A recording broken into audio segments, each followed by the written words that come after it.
Manual override is only needed on boost if the connected battery is too low to be detected, so it is important to understand when and how to use it properly. Note that manual override does not provide any additional power.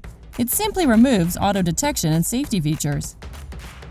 If the unit is powered on and the charge LEDs do not chase, it means that boost is not detecting a battery.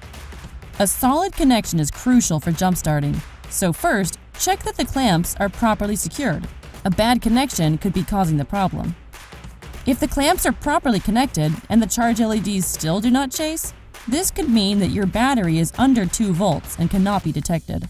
In this case, manual override is required to jumpstart the vehicle. Before continuing, remember that activating manual override will disable safety features, including spark-proof and reverse polarity protection. Manual override should only be used with extreme caution. To activate manual override, press and hold the manual override button until the charge LEDs start to chase. The charge LEDs will chase, indicating boost is ready to jumpstart. Start the vehicle. Once the vehicle is on, power off boost, then disconnect the clamps from the battery.